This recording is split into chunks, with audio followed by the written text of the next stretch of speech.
Implicit Trust. Welcome, my friends, to another live video. This is Troy Stone King. Thank you for joining me. I appreciate your time. The title of this video is Implicit Trust. You know what? No one will argue that one bedrock of marriage is trust. No question, no argument. But how we trust actually matters. It's not just trust, it's how do you trust. I was talking to a friend recently who was excited about celebrating their anniversary, and I said, well, how many years has it been? And he said, it's just been 3 years. No, it's been 3 years. Any marriage anniversary is a celebration. It's a celebration. It's evidence, it's proof that you've enjoyed yet another year with that wonderful other person. I don't care if it's a year or 3 years or 5 years, a dozen years, 30 years, 50 years, 70 years. It doesn't matter.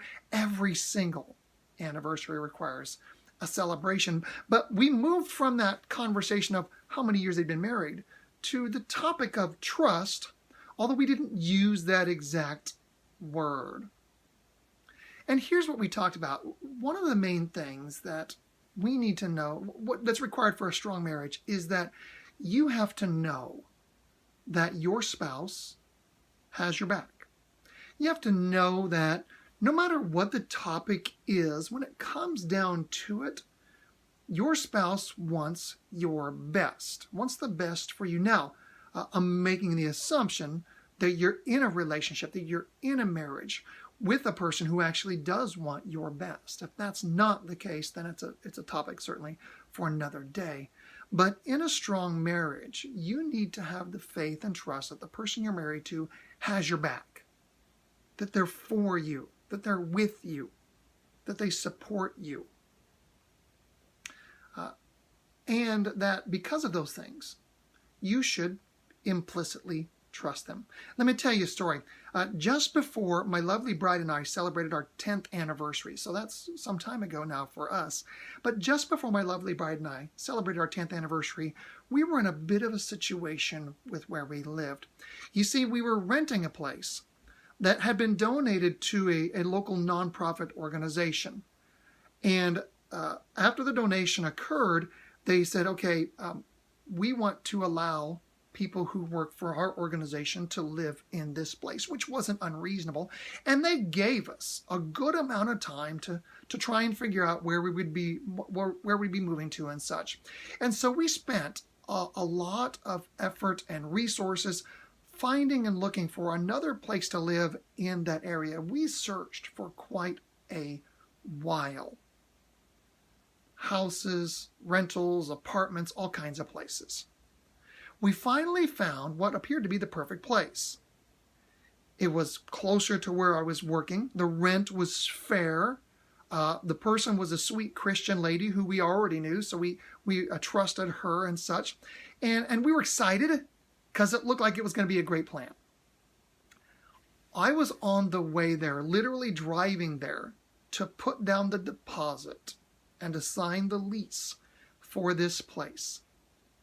And my lovely bride called me and she said these words: "This just doesn't feel right." Completely out of the blue.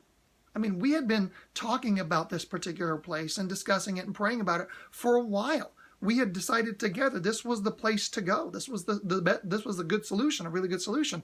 But she called me while I was driving there and she said, "This just doesn't feel right."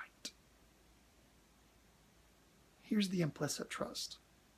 I said, okay.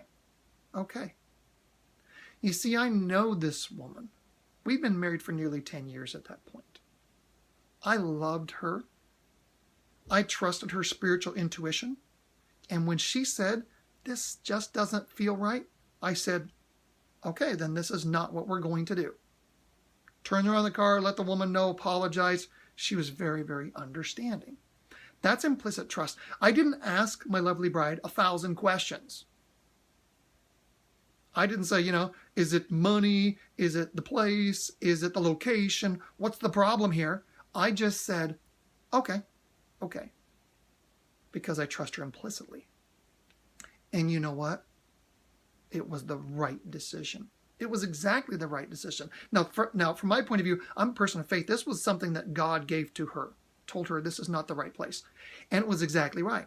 Because what we ended up doing was moving out of that town, which we still love. We still got many friends and we got family up there. Moving out of that town to another place where I got a better job with a lot more opportunity. And we bought our first house not long after that. We've lived in this town now for around 16 years. I've gone through different career options. We've met amazing friends. Our son met his wife here. They got married. Our grandson is here. And why did all that happen? Because my wife listened to the spiritual voice of God who said, this isn't right. And she had the courage to say to me, this doesn't feel right. And I implicitly trusted her and said, okay. You see, your life can change on a very small hinge. And often that hinge is trusting your spouse. How about you?